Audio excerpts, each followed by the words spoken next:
আসসালামু আলাইকুম, ঈদ মোবারক। সবাই ভালো আছে? আলহামদুলিল্লাহ, আমরাও ভালো আছি। আমাদের গোস্ত চলে আসছে, প্রায় 30 মিনিট হয়ে গেল। তারপরে আমরা রান্নাটা বসাই দিছি অল্প কিছু। আর আম্মা রান্না করবে, সেটা অনেক বড় টাইপের রান্না হবে। আমি অল্প একটু রান্না স্টার্ট করলাম। বিসমিল্লাহির রহমানির রহিম। আমি আজকে গোস্তটা রান্না করব একটু আলাদা সিস্টেমে, সেটা আপনাদের দেখাবো।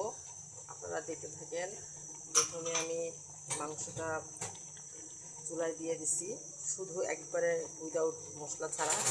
তারপরে তেজপাতা, গরম মশলা, লং, দারচিনি এগুলো দিয়ে আমি প্রায় 20 মিনিট মাংসটা জাল দিব। তারপরে আমি সব কিছু দিব, একটু হালকা পেঁয়াজও দিয়েছি। আর পেঁয়াজটা আমি গ্যাপে গ্যাপে অল্প অল্প করে দিয়ে ভুনাবো। ঠিক আছে, আপনারা দেখতে থাকুন।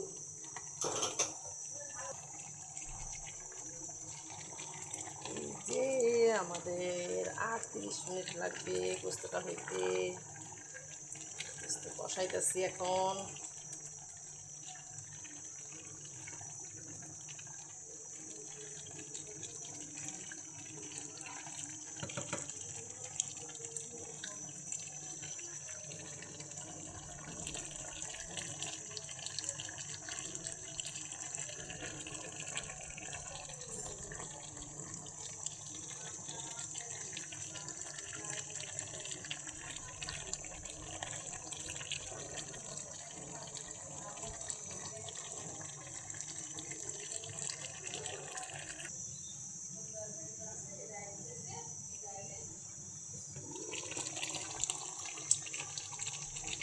এই দেখেন আমাদের মাংস আর কিছুক্ষণের মধ্যে হয়ে যাবে ইনশাল্লাহ, আলহামদুলিল্লাহ।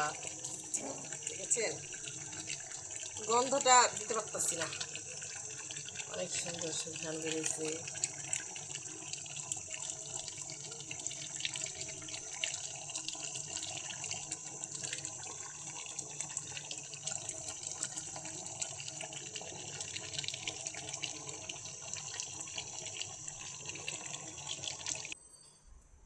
এই যে আমাদের হাড্ডি গোস্ত এসে পড়েছে। এই যে পাতিল রেডি করে রেখেছি। এই যে গোস্ত এসেছে, কাঁচা গোস্ত আরো আসবে, দেখতে থাকুন।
দেখেন এখান থেকে দেখা যায় কোরবানির গোশত বানাইতেছে।